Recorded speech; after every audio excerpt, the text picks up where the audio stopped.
Vampire ಬಾವಲಿಗಳ ಸ್ನೇಹ ಮತ್ತು ರಕ್ತದಾನದ ರಹಸ್ಯ. Vampire ಬಾವಲಿಗಳು vampire bats ತಮ್ಮ ರಕ್ತವನ್ನು ಸ್ನೇಹಿತರಿಗೆ ಯಾಕೆ ದಾನ ಮಾಡುತ್ತವೆ? ಈ ಬಾವಲಿಗಳು ಕೇವಲ ತಮ್ಮ ಕುಟುಂಬದವರ ಜೀವ ಅಷ್ಟೇ ಅಲ್ಲದೆ ಸ್ನೇಹಿತರ ಜೀವವನ್ನು ಪದೇ ಪದೇ ಯಾಕೆ ಉಳಿಸುತ್ತವೆ? ಹಸಿದಿರುವ ಬಾವಲಿಗೆ ಮತ್ತೊಂದು ಬಾವಲಿ ರಕ್ತವನ್ನು ಹೇಗೆ ದಾನ ಮಾಡುತ್ತದೆ? ಬಾವಲಿಗಳಲ್ಲಿ ಸ್ನೇಹ ಮತ್ತು ನಂಬಿಕೆಯ ಟ್ರಸ್ಟ್ ಪರಿಕಲ್ಪನೆ ಇದೆಯೇ? ಇಂದು ನಾವು ವ್ಯಾಂಪೈರ್ ಬಾವಲಿಗಳ ಆ ರಹಸ್ಯವನ್ನು ತಿಳಿಯಲಿದ್ದೇವೆ. ವ್ಯಾಂಪೈರ್ ಬಾವಲಿಗಳು ಕೇವಲ ರಕ್ತವನ್ನು ಕುಡಿದೇ ಬದುಕುತ್ತವೆ. ಅಂದರೆ ಇವುಗಳ ಉಪಾಹಾರ, ಮಧ್ಯಾಹ್ನದ ಊಟ ಮತ್ತು ರಾತ್ರಿಯ ಭೋಜನ ಎಲ್ಲವೂ ಕೇವಲ ರಕ್ತವೇ ಆಗಿರುತ್ತದೆ. ಇದರ ದೇಹ ರಚನೆಯನ್ನು ಕಂಡು ವಿಜ್ಞಾನಿಗಳೇ ಆಶ್ಚರ್ಯಚಕಿತರಾಗಿದ್ದಾರೆ. ಹೀಟ್ ಸೆನ್ಸಾರ್ಸ್ ಇದರ ಮೂಗಿನ ಹತ್ತಿರ ವಿಶೇಷವಾದ ಹೀಟ್ ಸೆನ್ಸಾರ್ಗಳಿರುತ್ತವೆ. ಇವು ಪ್ರಾಣಿಗಳ ಚರ್ಮದ ಒಳಗೆ ಹರಿಯುವ ಬಿಸಿ ರಕ್ತದ ನಾಳಗಳನ್ನು ಸುಲಭವಾಗಿ ಗುರುತಿಸುತ್ತವೆ. ಅಂದರೆ ಕತ್ತಲಲ್ಲಿಯೂ ಸಹ ರಕ್ತ ಎಲ್ಲಿಂದ ಸುಲಭವಾಗಿ ಸಿಗುತ್ತದೆ ಎಂಬ ನಿಖರವಾದ ಜಾಗ ಇದಕ್ಕೆ ಕಾಣಿಸುತ್ತದೆ. ಈ ಸಾಮರ್ಥ್ಯ ಕೇವಲ ಹಾವುಗಳಲ್ಲಿ ಮತ್ತು ಬಾವಲಿಗಳ ಪೈಕಿ ಕೇವಲ ವ್ಯಾಂಪೈರ್ ಬಾವಲಿಗಳಲ್ಲಿ ಮಾತ್ರ ಕಂಡುಬರುತ್ತದೆ. ಬ್ಲೇಡ್ಗಿಂತ ಚೂಪಾದ ಹಲ್ಲುಗಳು. ಮತ್ತೊಂದು ಅದ್ಭುತ ವಿಷಯವೆಂದರೆ ಇದರ ಹಲ್ಲುಗಳ ಮೇಲೆ ಎನಾಮೆಲ್ ಎಂಬ ಪದರ ಇರುವುದಿಲ್ಲ.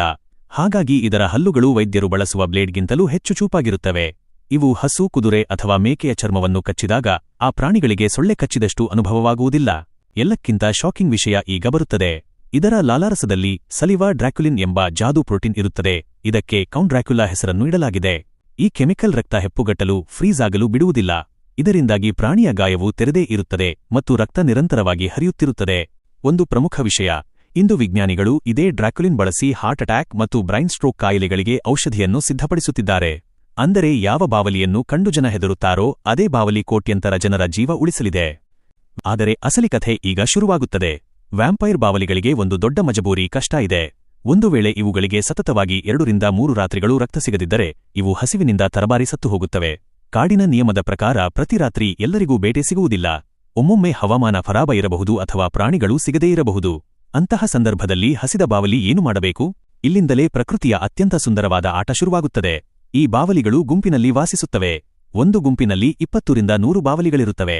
ಹೊಟ್ಟೆ ತುಂಬಾ ರಕ್ತ ಕುಡಿದು ಬಂದ ಬಾವಲಿಯು ಹಸಿದಿರುವ ತನ್ನ ಒಡನಾಡಿಯ ಬಳಿ ತಲೆಕೆಳಗಾಗಿ ನೇತಾಡುತ್ತಾ ಹೋಗುತ್ತದೆ.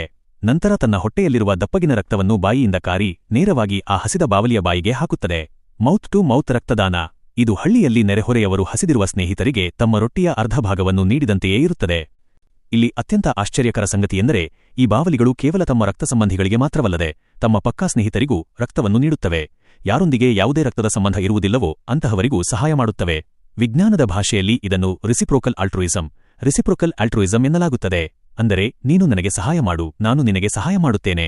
ಆದರೆ ಈ ಸ್ನೇಹ ಸುಮ್ಮನೆ ಬೆಳೆದು ಬಿಡುವುದಿಲ್ಲ. ಓಹಿಯೋ ಸ್ಟೇಟ್ ಯೂನಿವರ್ಸಿಟಿಯ ಡಾ. ಜೆರಾಲ್ಡ್ ಕಾರ್ಟರ್ ಅವರ 2020ರ ಸಂಶೋಧನೆಯಲ್ಲಿ ಒಂದು ವಿಷಯ ತಿಳಿದುಬಂದಿದೆ.